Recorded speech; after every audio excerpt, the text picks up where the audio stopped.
To begin this lesson on surfacing, I'm going to begin with the model that I created on the Introduction to Modeler lesson. So if you don't have this model, or if you have not seen that video, you can follow along. But if you have the snowman you completed from that lesson, then you can go ahead and use that snowman. Otherwise, you'll just have to follow along without the model. I've gone ahead and completed the snowman from that lesson, so I've added a hat and a few other details. As we go through the surface editor, we'll talk about how to adjust surface properties and how to customize where those surfaces lie on the model itself. Before we get into the surface editor, which we did open once or twice on the modeler lesson, I'm going to go ahead and start by telling you how to choose the polygons that you want to apply the surface to. So for example, if you remember, we have everything on separate layers, so things like the hat are separate from the body. So if I want to apply a surface to the hat, which is unique to only the hat, I would use the change surface tool. And this tool here, which may be in a different location on your copy of Lightwave, allows you to give this specific part of the object its own name in regards to the surface. So obviously I will call this one hat. And it's asking for an initial color. But the color that you choose is really just to designate that area. It really isn't important because we're going to change it later anyway. But for the sake of demonstration, I'll choose black. Close the color panel. We'll set the diffuse and specular as the default settings, and we'll turn smoothing on. But we talked about smoothing in the other lesson. We haven't addressed these issues yet. We will. Click OK, and now we have the hat, which has become black. But more importantly, this surface is now different than the other surface elements of the snowman. So I'm going to reactivate all these layers, and there it is. There's the pipe and all the other body parts on these other layers that we've created. I want to hit the W key on the keyboard to bring up a panel that's very useful in Modeler. It's called the Statistics panel. You'll notice that I'm on Polygon Edit mode, and since I'm on Polygon Edit mode, the Statistics panel automatically defaults to polygon statistics as opposed to point statistics or edge statistics. Polygon statistics is the most robust when it comes to options. So if you look through these different columns, you'll notice there's a lot of different types of polygons that you can choose. And what I'm looking for are the polygons that are embedded in this surface column. So it just says surf for short, and it says none. But you notice now I've got two surfaces in my pop-up window. The first is default. This simply means all of the surfaces that have not been given a name will be called default. Default is just the standard name that all polygons have before you actually give them a name. This tells me that I have 1,632 polygons set to default when I only have 397 that make up the hat surface. But if I ever want to select one or the other, I can choose that surface and hit the plus symbol to select all of the polygons that have that name. So if I were to choose hat, then it selects the hat. But since I had already selected the default, now everything is selected. Of course, / will deselect everything, so I can do that again, go to hat, and then now only the hat is being selected based upon the surface. So this can be used as a shortcut for selecting parts of the body. And this goes also for models that you may import, that you load up that you didn't create, that you may want to use in Lightwave, that someone else has already surfaced. So surfacing can actually be a way of selecting polygons and dividing your object based upon certain types of polygons. So that's really the first step, is to define what element is going to be what surface. So let's continue with this pattern. I'm going to deselect these polygons on the hat and start with other body parts. So I'm going to show you another trick here. If I come in, let's say for example, I don't want to use my layers, but I want to select only the pipe, or only the carrot, or only the eyes. I'm going to go ahead and try that. So I've selected a few key polygons here that are part of the pipe. If you hit your right bracket key on your keyboard, that's a keyboard shortcut for Select Connected. The Select Connected command tells Lightwave to search out the polys that are touching the polygons that you have selected. So when I click on that, you notice that all of the pipe is then selected because I had selected those few, except the stem, which was a different part. So I'll add a few of those, holding down the Shift key, just grab the few of those polys on the stem, and now I'll hit Select Connected again to get the rest of the stem. So now I've got the entire pipe without even using my layers. I'll use that Change Surface tool once again, call this pipe, and maybe I'll give this like a gray color instead of black, make it different. So you get the idea. You can continue on in this fashion until you have everything as a separate surface. So I'll go ahead and do the eyes at this point, use my right bracket to select the entire eyeball, or in this case piece of coal, change the surface to eyes, and since it's coal, I'll go with a darker gray. I'm going to deselect once again. I'm going to go ahead and select now the carrot, and we'll do nose for this one. This one, finally we get to choose a different color. Maybe I'll just choose like a basic orange for this, that's fine. And now we've got everything except the snow, which we can then do. So again, I'll use my little trick and see if it works. I'll grab some of the polys from each part of the snowman, right bracket to get all of those selected, change the surface to snow, which this one we can leave it white or slightly off-white if we want. There we go. Great. So now I've got all these different surfaces. Here's my pop-up list once again. Here's the breakdown of all the polys in the body that are now sorted by different surfaces. So let's go to the surface editor and take a look at how all this comes together. You'll notice that all the objects I've got in Modeler at this present time are visible. I've got a box, some test shapes, my cow, but my snowman is here and it's already open. If yours is not open, you can go ahead and click on that to open up all the different elements. If you're not using a snowman, if you're just joining us without doing the snowman, then you can just open up another object and use whatever surfaces are available, such as the cow, which has these select surfaces available. Anyway, let's go ahead and take a look now at the different surfaces. So there's the snow, the pipe, the nose, and you can see the colors change as I go through these different surfaces. Let's go ahead and start with the snow. You'll notice that all of these options over here apply towards the category that I've selected, in this case snow. So if I were to change, for example, the color on the top to something blue, you notice that the snowman is going to change blue. Now, you don't have to select the polys to see through the surface editor.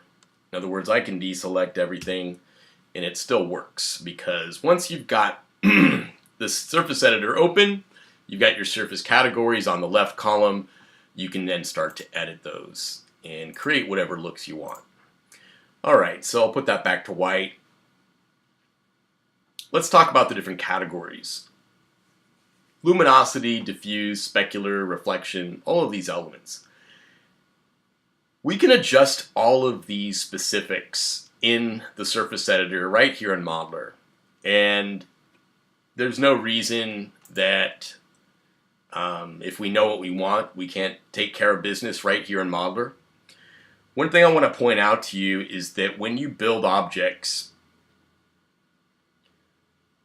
the changes that you make to the surfaces stay with the object file. When I've previously in my modeler demonstration gone to save object as, I've been saving what we call object files, and on the Macintosh they look like this. Here's what my file icon looks like.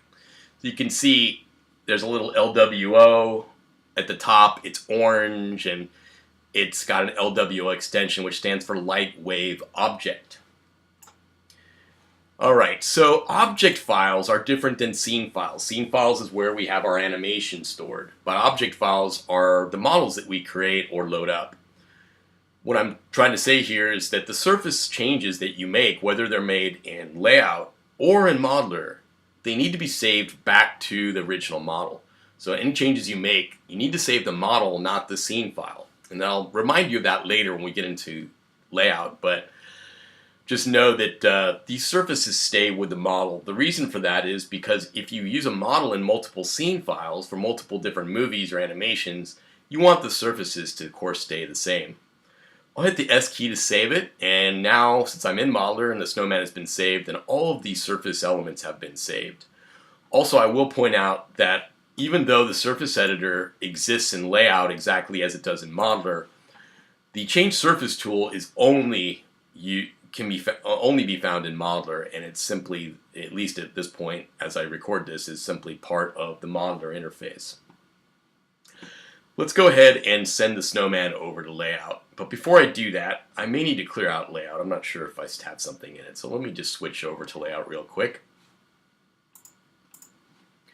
In fact, there I do, but let me clear it out just so you guys can follow along. I don't want to skip anything, so let me clear my scene here. So this is the neutral position. Let's go back to Modeler, and I'm just going to send this over now, send object to Layout, and so now here's my snowman sitting in Layout. I'm going to go ahead and grab the snowman and rotate it so it's repositioned. So let me just grab, in fact, all of the snowman's elements.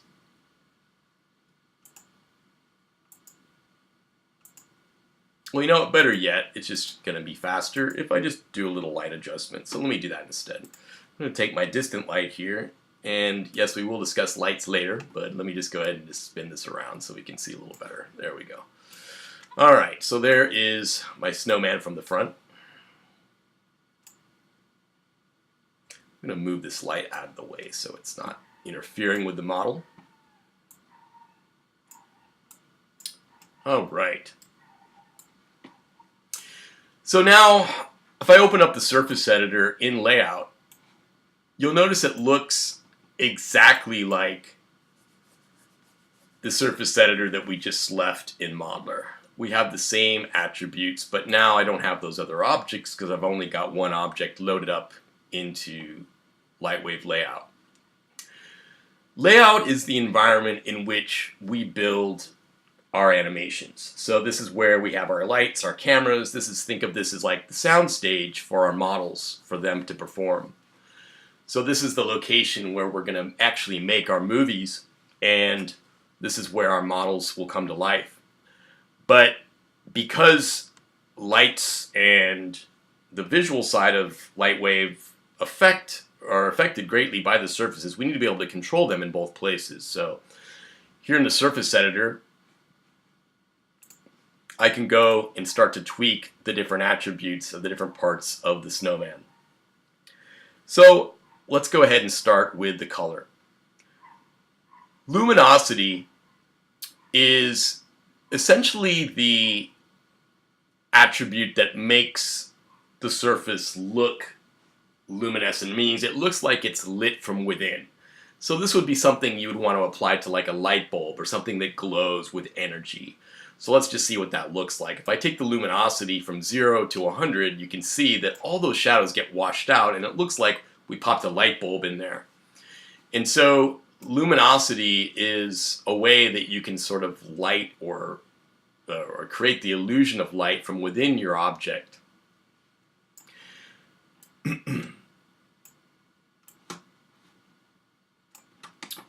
There's one thing I'd like to do before we can go any further, and I'm going to go ahead and show you how to do this. You hit the D key for display options. This is our preferences for display. And I want to change the viewport layout to a double vertical split screen. This enables me to see side by side two different looks. I'm going to change them both to perspective view so that I can have a full control over how these objects are set up in the viewer. There we go. Let me go ahead and close this because I'm running out of real estate. Alright, so now I've got two perspective views. One of them is set to texture shaded solid. I'm going to change the other one to something called VPR. What is VPR? VPR is a viewing setting that allows you to see in more detail how surfaces will look when they're actually rendered. In other words, a lot of the surface attributes will not look as they will when they're rendered under texture shaded solid.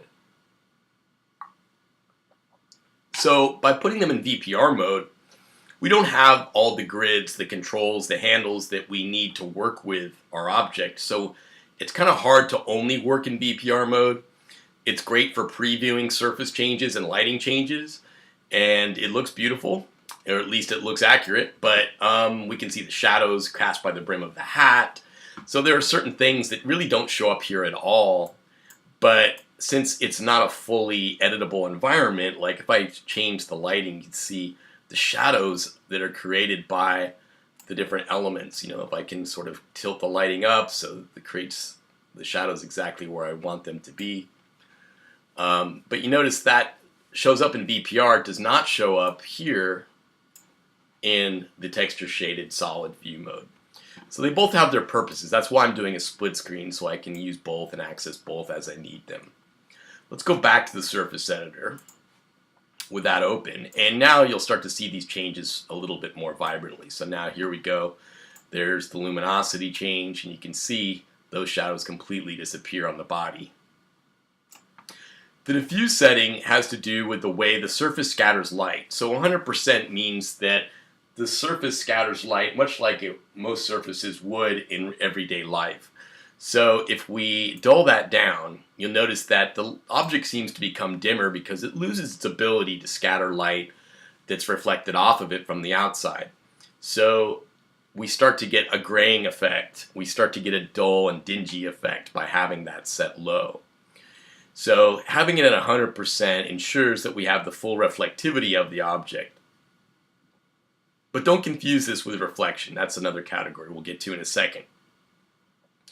Reflection actually enables the surface to become reflective. So if we want to make this look like a Christmas ornament or something, we can turn up the reflectivity, and notice now it's reflecting the elements in the scene. So the pipe and the carrot nose are now visible within the reflective surface.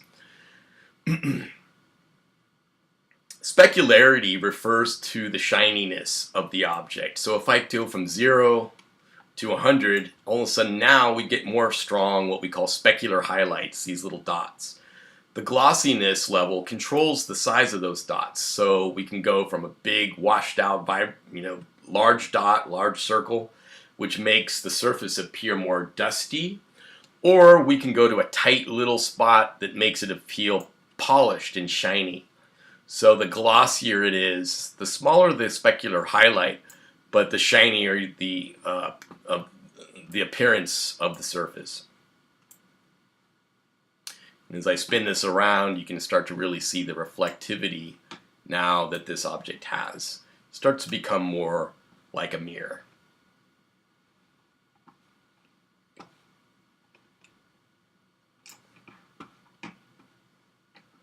All right.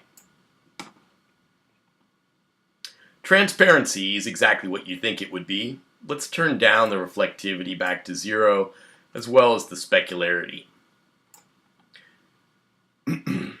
Let's increase the transparency, and as you might have guessed, it makes it completely invisible if we go all the way. Now, if we go kind of halfway, it's kind of like making a semi-opaque, semi-transparent type of glass.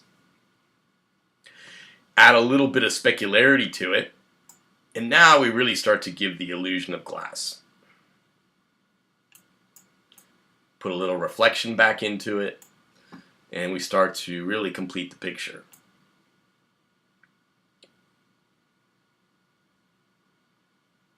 Now you can really start to see through the body.